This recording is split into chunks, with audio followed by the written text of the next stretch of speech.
Ladies and gentlemen, welcome to Ozzy's Drives. Today we have one of the most controversial cars that was ever produced, especially in 2023, and it's the BMW M2 G87. So what is the car all about? Let's find out in the review. So starting at the front, a lot of people didn't like the design, okay? A lot of people were very angry about it, and they also were angry about the M3, M4 kidneys, etc. Here we have the kidneys back. I mean, this is exactly what you wanted. You wanted a normal size kidney, now you have it and you're still not satisfied. I mean, what the fuck is that all about? Then we have beautiful headlights. Of course, they look a little bit like the ones from the BMW M6, the previous generation from 2015, the coupe, for example. And it only has one light bulb and this kind of wave here, so no angel eyes anymore for the M2. Very interesting. Don't know why they did it, but it looks nice. They say, some sources say, it is as a reminder of the 2002 BMW from the 70s, but I don't see that, to be honest. Then let's have a look at this. This is where magic happens. So you see, we have a lot of openings at the front. We have, of course, the kidneys to cool the engine. We have this opening here also for the intercooler to push cold air into the turbocharger. And then we have this opening here. And you can actually go with your hand into the air duct because this one is here for the M compound brake system. And let me tell you something, when you step on that brake foot, when you step on that brake pedal, you're pushed forward 1.3 G. It's insane. It brakes really, really good. Then something else that I found out is we don't have the 50 years BMW emblem at the front. It's the standard BMW logo. A little bit adjusted, it has some edge to it, but I found it very interesting because all the other cars have the new logo. Then down here, a little bit of a front lip here, which has the worst color I ever seen. It's already scratched. I mean, it's not really a good metallic color to cover this part, but it's the entrance M car, so let's forgive him for that. Then on the side, here for example, we have this big fender. Also, a lot of people don't like the fender, but why? Why don't you like it? I mean, this is what you wanted. It's 6 centimeters wider than the standard 2 Series. I mean, have a look at that.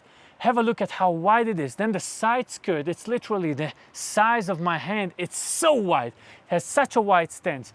And the dimensions in general are very nice. It reminds me a little bit of an M3 E46, although it is a little bit longer. But this is basically a homage to that car, maybe. It's really something that should remind you of the E46. Also the dimensions, the 6-cylinder, the power. It's a very, very nice car. Let's talk about the wheels for a second. We have 20-inch wheels at the back and 19-inch wheels at the front. Here we have 285 millimeters of width, 275 in the front. M compound brake system, 4-piston caliber in the back and 6-piston caliber in the front. So very, very good. The M compound brake system is plenty. You don't need the carbon ceramic brake. This is plenty.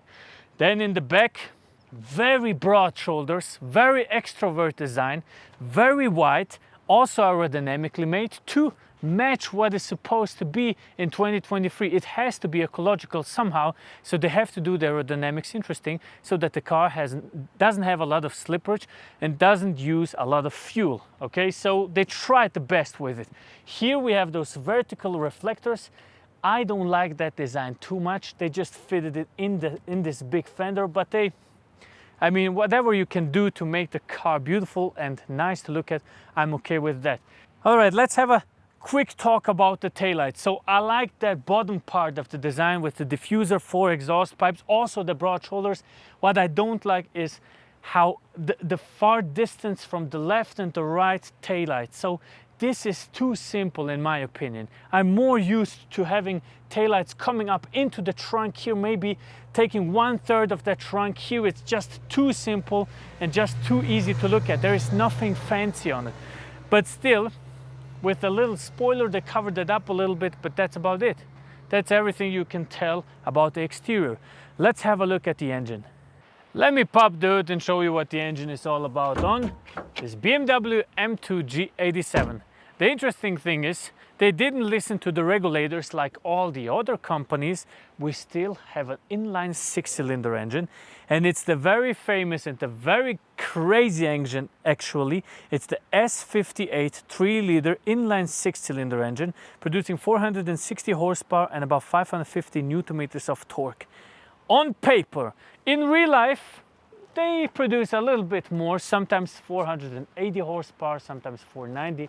Very interesting. There are a bunch of dyno jet tests that they did, so very, very nice. What we also have here in the engine bay is those strut bars where they really made the car more stable, where they stabilized it more for you to enjoy the corners a little more. So now let's have a listen.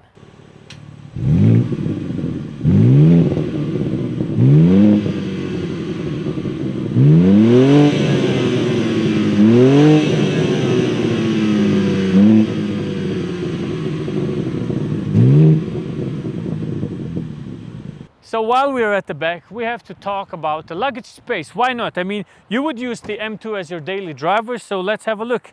I mean, that is plenty of luggage space, man. There's plenty of space. 390 liters, you can put everything in there easily for you to drive daily and go on vacation. Very nice. Let's go to the interior.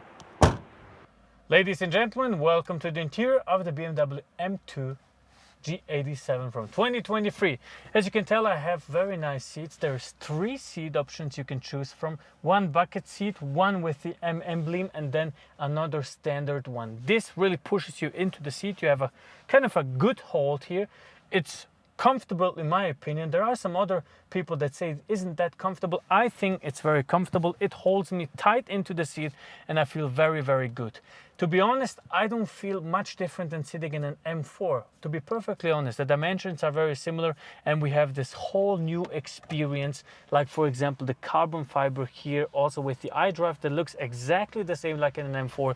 We have this big fat steering wheel that looks also exactly like the M4 with the carbon fiber pack, and of course the M1 and M2 dynamic buttons. Then we have leather on the door handles here, for example, covering the door. We have the interesting M emblem here imprinted in those kind of interesting squarish designed dots, and it also lights up in the night, so that is very fancy. We have the M stitchings on the steering wheel. We have the M stitchings here on the seat, like I mentioned before. We also have the M stitchings here, for example, on this on the seat belt. Very interesting. And what is also interesting is you can find the M colors, the blue, the light blue and the red, also in the infotainment system, which is very interesting. And talking about the infotainment system, we have this curved screen here. Almost reminds me of a little bit of a gaming screen, curved, 2 integrated screens into one. We have this separation on the left side for all your necessary information to drive the car, to everything you need, your fuel, your RPM gauge, your speedometer. Then you have a head-up display at the front, also very high resolution actually. It's very blisteringly clear. And then you have this infotainment system here that you can steer via hand gestures and also via the touch screen, for example. Plus you have this iDrive that I told you before. You can steer it with that, and there are some very fancy elements to it. You can maybe do something like Gewohnheiten automatisieren, which means, this is German, and it means like the things you usually do. So for example, let's say I put it into sport mode every time I get into a tunnel where I live. You could actually automatize that, and then the car would do it for you. So you go into the tunnel and it goes into a sport exhaust mode while you go into the tunnel and opens the window if you want. So very interesting and fancy. Other than that, you have all the necessary things, the displays, the hotspot, the climate control, etc. Talking about the climate control, this is the first time that I'm actually seeing that. BMW has lost their signature climate control buttons, but still we have a couple of buttons for whatever reason to steer the heated and windows back and forth. So I don't know what that is about. The climate is found here. So you have to go into menu, for example, like this, and then you can go into the climate here, for example, as a quick setup, or if you want, you go into the menu and then you go down here, scroll a little bit, which is a little bit odd, to be honest. I don't like that too much. And then you have climate control. Then you can turn on and turn off your climate control. So it's not that intuitive. I think it's, yeah, they did a better job with the buttons, to be honest. It kind of looks strange, but still you have everything you need right here. Max acceleration, max climate control, so easy, heated seats, whatever you want. And you can turn it off, and that's about it for the climate control. Navigation system has also changed a little bit, looks very nice. And of course, since we are connected to the internet, you can do whatever you want. So just do a hotspot and you have all your necessary information here. Apple CarPlay, Android Auto, whatever you want. And other than that, I mean, that's about it for the interior. It's very simple. What my most favorite gadgets are the buttons down here. And they are called the M mode, setup, and the exhaust button. So I would like to talk about the setup button, because here you can adjust what the car should do. You can go engine into sport, sport plus, the transmission, the shifting times, even the steering wheel, very nice. But if you don't want to do that and you want it fast, you just go into M mode and you can choose from road, sport, or track. So road is normal day-to-day drive with all the assistances on. Sport is, for example, you press that button, you have the assistances kind of turned off, and it doesn't vibrate on the steering wheel anymore. You can drive a little faster. You press the track button here, you activate track button, and then what happens is you have only one thing, and it's the screen in the middle showing you which gear you're in, what RPM range, and what temperature your car has, even the temperatures of the tire. That's it. Fantastic, very, very nice, very great for track use.